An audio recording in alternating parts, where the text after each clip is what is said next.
Segundo livro das Crônicas, no capítulo 24, versículo 17. Porém, depois da morte de Joiada, vieram os príncipes de Judá e prostraram-se perante o rei. E o rei os ouviu. E deixaram a casa do Senhor, Deus de seus pais, e serviram as imagens dos bosques e aos ídolos. Então veio grande ira sobre Judá e Jerusalém por causa desta sua culpa.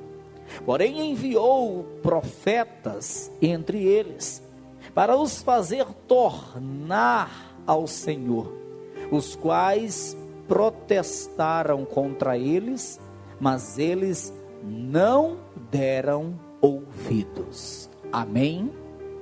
Porém enviaram profetas entre eles para os fazer tornar ao Senhor, os quais protestaram contra eles, mas eles não deram ouvidos. Levante assim a sua mão e peça em oração para o Senhor falar com a sua vida. Maravilhoso Deus e eterno Pai, Deus fiel e soberano, justo e verdadeiro, Pai eterno, Senhor de toda a glória, eu te peço, Deus, fala, Senhor, ao coração de todos os teus filhos que aqui estão. Fala, Senhor, ao coração dos teus servos, ó Pai, que a tua palavra possa adentrar com poder e autoridade o coração de todos nós, produzindo em nós um resultado excelente. Assim, Deus, eu peço em nome de Jesus, amém e amém. Vamos aplaudir bem forte ao Senhor. Isso, diga glória a Deus. Tome o teu assento e vamos prestar atenção na mensagem que o Senhor nesta noite nos traz.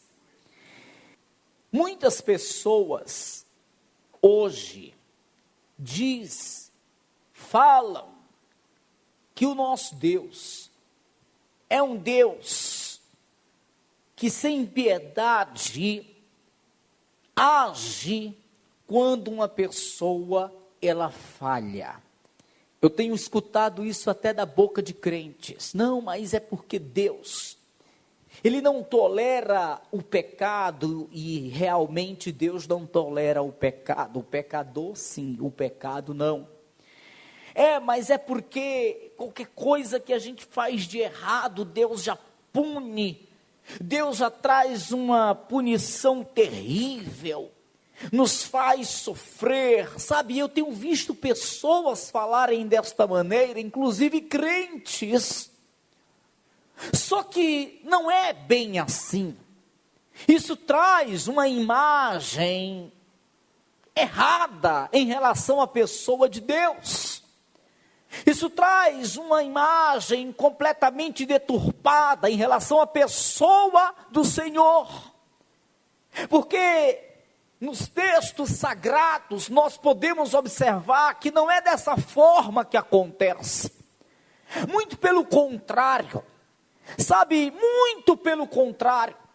Inclusive no Antigo Testamento nós observamos que Deus, Ele nunca traz a punição a uma pessoa que erra, sem que antes venha trazer uma exortação. E qual o objetivo da exortação de Deus? O objetivo da exortação de Deus é trazer a pessoa a um arrependimento, e assim lhe isentar de uma futura destruição. E nós vemos nos textos sagrados, muitas pessoas errando, muitas pessoas falhando, muitas pessoas tropeçando, muitas pessoas desviando-se de Deus, virando as costas para Deus, mas para todas essas pessoas, Deus deu uma oportunidade de se consertar. Para todas essas pessoas, Deus deu uma oportunidade de ter um conserto, de um arrependimento, para que não sofresse a destruição futura por conta do erro, do tropeço, da queda. Mas muitas pessoas não enxergam dessa forma. Muitas pessoas não enxergam. O que acontece é que muitas pessoas vê a exortação de Deus como uma coisa má, como uma coisa ruim, como uma punição, mas na verdade não é. Quando uma pessoa erra, vem uma exortação, e essa exortação não é punição, essa exortação não é uma coisa má da parte de Deus, muito pelo contrário, é justamente porque Deus nos ama, e Ele quer que haja um conserto, para que não soframos, para que não pereçamos, por conta do erro em que estamos.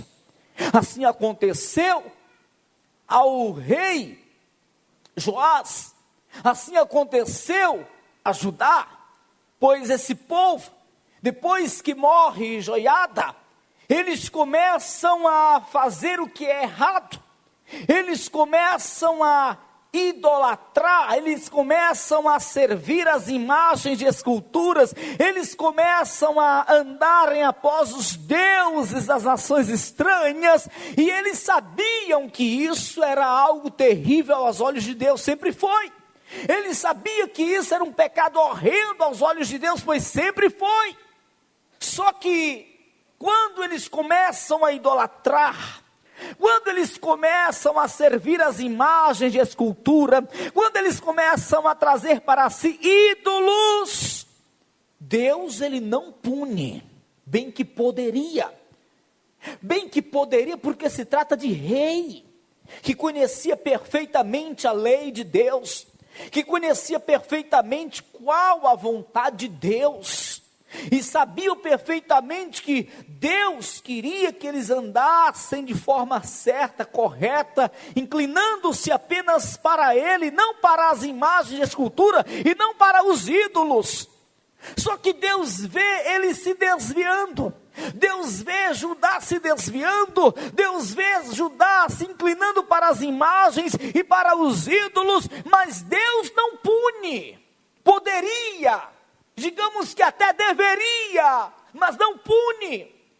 O que nós vemos é Deus mandando lá, no meio deles, profetas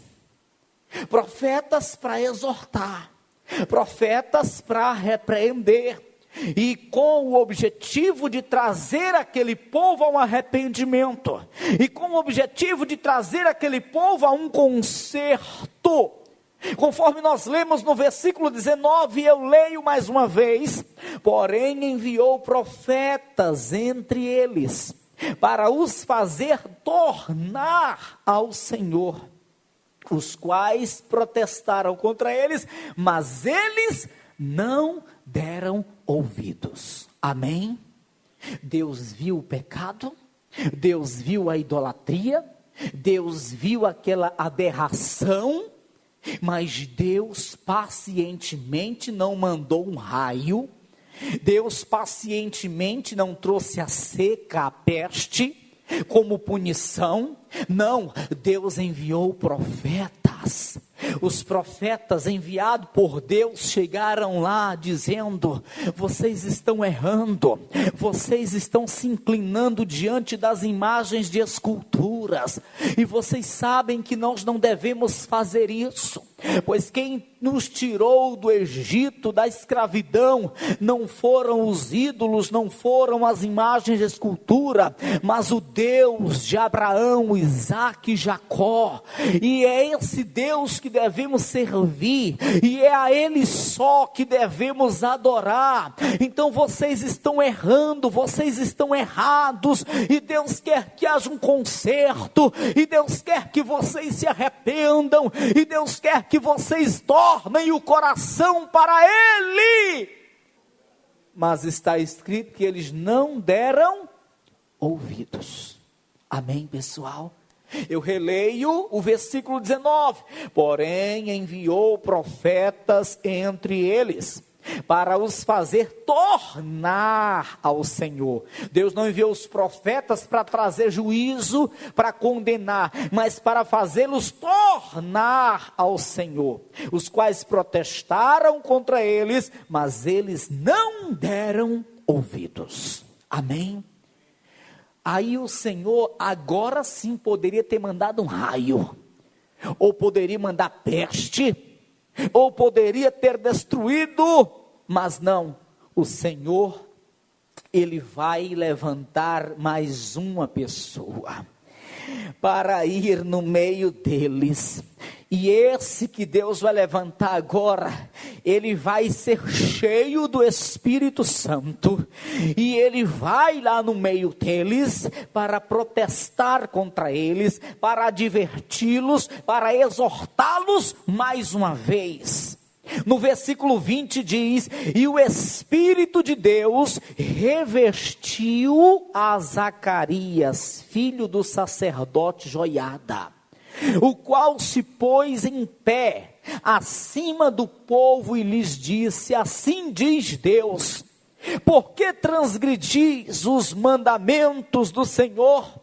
Portanto, não prosperareis, porque deixastes o Senhor, também Ele vos deixará. Esse que está falando é Zacarias, filho do grande sacerdote Joiada, que havia dirigido aquela nação, cuidado daquela nação, só que ele se foi, e agora o seu filho é revestido pelo Espírito Santo, porque Deus pensou: poxa, eles não deram ouvido aos profetas, então como eles viam que Joiada era um homem que andava perfeito na minha presença, eles viam que Joiada tinha em comunhão comigo, então vou revestir o filho dele com o Espírito, e vou mandar o filho dele, pode ser que ao filho de Joiada, Zacarias, eles deem créditos, eles parem para ouvir, e eles se consertem desse erro, dessa idolatria, e Deus faz. Zacarias, cheio do Espírito Santo, chega lá, e começa a exortá-los. Olha, quando meu pai era vivo, meu pai não ensinou assim. Olha, quando meu pai era vivo, meu pai, ele era representante de Deus na terra, e ele ensinava para todos, para os príncipes, para os reis, que deveríamos adorar só Deus. Quando meu pai Joiada era vivo, ele ensinava a lei de Deus, e agora eu estou aqui para trazer à vossa memória que não devemos idolatrar, que não devemos nos curvar diante das imagens, que não devemos servir a ídolos, mas somente ao Deus dos céus. Mas você pensa que o povo aceita? Não aceita. A princípio, eles ignoraram a exortação de Deus que veio pelos profetas. Deus pacientemente reveste esse Zacarias do seu espírito, para que ele agora vá exortar este povo. Mas a este homem cheio do Espírito, chamado Zacarias, eles não apenas ignoram, mas eles apedrejam até a morte. Até a morte. No versículo 21 está escrito: e eles conspiraram contra ele, e o apedrejaram com pedras, por mandado do rei, no pátio da casa do Senhor. Assim o rei Joás não se lembrou da beneficência que Joiada, pai de Zacarias, lhe fizera, porém matou-lhe o filho, o qual morrendo disse: o Senhor o verá e o requererá. Amém? Então nós percebemos, irmãos, nós vemos, irmãos, que Deus pacientemente está insistindo com esse povo para que se arrependa. Nós vemos que Deus pacientemente está insistindo com esse povo para que eles larguem o erro, para que eles larguem o pecado. Nós vemos que Deus pacientemente está falando com esse povo para que esse povo se arrependa e torne o coração para Ele. Mas só que isso não acontece. não acontece, e só depois Deus envia a punição. Da mesma forma acontece nos dias de hoje. Deus fala com o pecador, Deus envia alguém, Deus envia um profeta, Deus fala com o pecador, Deus usa até de situações para exortar, para alertar o pecador, mas infelizmente a grande maioria não ouve, não quer ouvir, ignora, descarta toda e qualquer exortação que vem de Deus.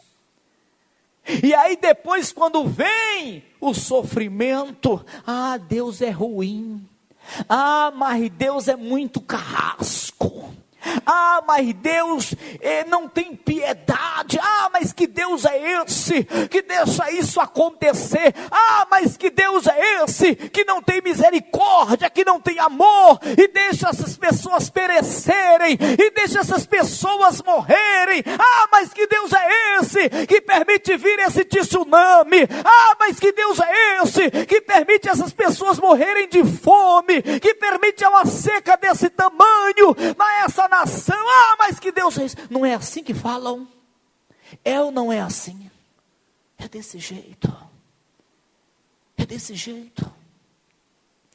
Na hora que vem a punição, por consequência do pecado, do distanciamento, do afastamento do homem para com Deus, aí Deus é ruim, Deus não tem compaixão, Deus não tem misericórdia, Deus é carrasco, Deus é assim, assado. Não, antes de vir as coisas ruins, antes dos males virem a acontecer, Deus já falou tantas vezes, Deus já usou tantas pessoas, Deus já usou tantas situações, mas as pessoas não ouviram.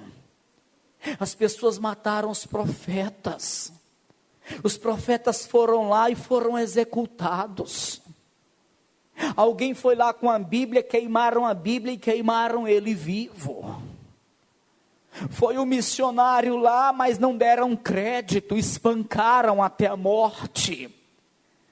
Aí quando vem as coisas ruins, que Deus é esse, que Senhor é esse, não é assim que acontece. E o crente que está afastado, que está no erro, às vezes até mesmo dentro da igreja, mas no erro, afastado, e aí Deus fala, e a pessoa vem à igreja na segunda, Deus fala, ela vem na terça, Deus fala, ela vem na quarta, Deus fala, ela vem no domingo e Deus usa o profeta para exortar, só que entra de um lado do ouvido e sai do outro, a pessoa não se conserta, a pessoa ela desconsidera toda a exortação que vem de Deus, a pessoa ela simplesmente ignora a exortação que vem de Deus, aí na hora que o sapato começa a apertar, meu Deus, cadê o Senhor? É ou não é assim? Quantas vezes Deus vai advertir esse rei? Quantas vezes Deus vai advertir esse rei Joás? Quantas vezes Deus manda profetas lá em Judá? Quantas vezes Deus enche pessoas do Espírito só para ir lá profetizar, só para ir lá exortar, e esse rei e os príncipes não lhe dão crédito, muito pelo contrário, ainda espancam, apedrejam e matam os que vêm trazendo a mensagem de Deus. E aí a consequência vem. Diga assim comigo: se eu plantar limão, eu vou colher limão. E a colheita de limão não é nada boa, porque o camarada se fura nos espinhos. Se eu plantar limão, eu vou colher limão. Se eu planto desobediência, rebeldia, tenha certeza, eu não irei colher nada bom, nada agradável. E foi isso que eles plantaram: rebeldia, desobediência, e foi justamente o que eles colheram da parte do Senhor. Colheram coisas muito desagradáveis. No versículo 23 está escrito: e sucedeu no decurso de um ano que o exército da Síria subiu contra ele, e vieram a Judá e a Jerusalém, e destruíram dentre o povo a todos os príncipes do povo, e todo o seu despojo enviaram ao rei de Damasco. Versículo 24: porque ainda que o exército dos sírios viera com poucos homens, contudo o Senhor deu nas suas mãos um exército de grande multidão, porquanto deixaram ao Senhor, Deus de seus pais, assim executaram os juízos de Deus contra Joás. Joás agora está perecendo. Joás agora está pagando preço. Vem o exército da Síria só com poucos homens, pouquinhos homens aos olhos humanos. Quem tem experiência com guerra sabia perfeitamente que o exército da Síria, com aqueles poucos homens, jamais teria a possibilidade de vencer o exército de Judá. Só que venceu. Venceu por quê? Porque a força do povo de Deus sempre foi o próprio Deus. Deus retirou do seu povo a sua força. Deus entregou Judá nas mãos do rei da Síria. E eles venceram o exército de Joás. Eles levaram tudo daquele reino, deixaram na miséria. O rei Joás agora está pagando o preço. O rei Joás agora está pagando o preço, está sofrendo, todo o seu reino está sofrendo, mas tiveram ou não oportunidade para se consertarem antes de vir o sofrimento? Sim ou não? Tiveram ou não oportunidade dada por Deus para se isentarem dessa calamidade? Sim ou não? Tiveram. Deus mandou profetas, eles ignoraram. Deus mandou um homem, filho de um grande sacerdote, cheio do Espírito Santo, e eles apedrejaram. Eles tiveram oportunidade de se consertarem. Eles tiveram oportunidade de se consertarem com o Senhor, de voltarem o coração para o Senhor, mas eles não fizeram isso. Aí agora está pagando preço. Aí agora vem o sofrimento. O reino de Judá está sendo devastado, o rei Joás está perecendo, mas não acaba por aí não. O que Zacarias, cheio do Espírito, falou quando estava morrendo? Quando estavam matando ele? Você lembra? Nós lemos. No versículo 21, voltando. E eles conspiraram contra ele e o apedrejaram com pedras por mandado do rei Joás, no pátio da casa do Senhor. No versículo 22, assim o rei Joás não se lembrou da beneficência que Joiada, pai de Zacarias, lhe fizera, porém matou-lhe o filho, o qual morrendo, disse: o Senhor o verá e o Senhor o requererá. Vocês estão me matando, mas se preparem, porque Deus é justiça. Eu vim aqui por mandado do Senhor, Ele me encheu com o seu Espírito, para trazer exortação, para que vocês não pereçam, para que vocês se consertem, e vocês estão me apedrejando, vocês estão me matando, vocês estão sendo injustos, mas se preparem, porque o Senhor requererá o meu sangue de vocês. Amém? E não é isso que está acontecendo? Os dias passaram, mais ou menos um ano se passa, vem o exército da Síria, e começa a humilhar o povo de Judá. O rei Joás vence o exército do rei Joás, eles começam a saquear todo o reino, e por fim, Joás, o que ignorou a voz dos profetas, o que matou Zacarias, agora vai perecer. Versículo 25. E retirando-se dele, porque em grandes enfermidades o deixaram, Seus servos conspiraram contra ele por causa do sangue do filho do sacerdote Joiada. E o mataram na sua cama e morreu, e o sepultaram na cidade de Davi. Porém, não o sepultaram nos sepulcros dos reis. Amém, pessoal? Joás perece. Foi acometido de uma enfermidade, e os que eram para cuidar dele o mataram na própria cama, e não teve o prazer de ser sepultado com dignidade nos sepulcros dos reis.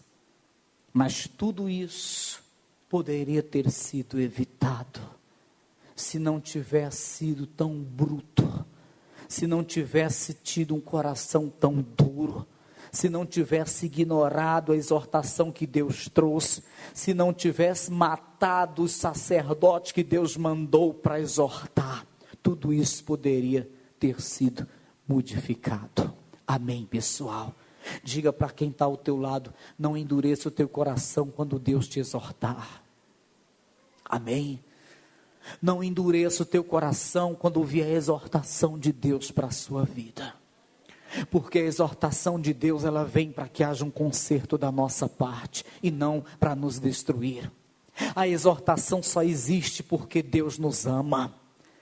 Assim como você que ama o seu filho e vê ele fazendo algo errado, você vai dar um carão, você vai exortá-lo. Assim é Deus conosco. Quando nos vê fazendo algo errado, quando nos vê cometendo coisas abomináveis, Ele sempre vai usar de profetas, Ele sempre vai usar de pessoas para trazer para nós exortações.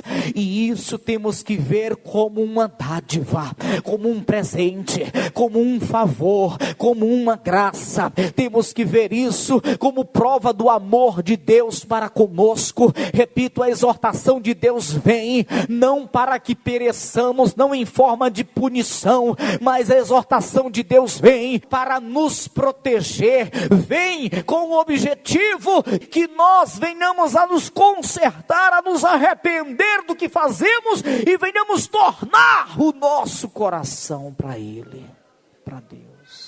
Amém, pessoal? Eu não sei a vida de ninguém aqui sabe a minha.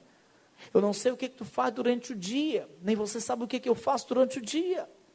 Mas os olhos de Deus estão sobre todos nós. O que tu fez no decorrer de todo esse dia, Deus contemplou. Deus viu de perto. Até os sentimentos que estão no teu coração, Deus contemplou. De igual modo, isso aconteceu comigo. Então, se porventura você fez algo de errado que desagradou a Deus, certamente, como prova do seu amor para com a sua vida, Ele vai exortar você, ou a mim. Mas essa exortação é para ser aceita por nós. Obrigado, Senhor, por tua exortação. Obrigado, Senhor, pois isso é prova de que o Senhor se preocupa comigo. Obrigado, Senhor, pois isso é prova de que o Senhor me ama. Obrigado, Senhor, que isso é prova do teu cuidado para com a minha vida. Obrigado, Senhor, eu aceito a tua exortação. Amém? Diga graças a Deus. Diga eu aceito a exortação do meu Deus. Diga todas as vezes que vier à minha vida. Amém? Todas as vezes que a exortação de Deus vier ao meu coração, eu aceito. Sabe, irmãos, eu nunca vou rejeitar a exortação do meu Deus. Sempre que ela vier, eu vou aceitar. Sempre que ela vier a mim, eu vou me dobrar diante do Senhor e observar no que estou errando, no que estou desagradando a Ele, ao meu Deus. Porque conforme está escrito, Ele exorta, Ele repreende a todos quanto Ele ama. Amém?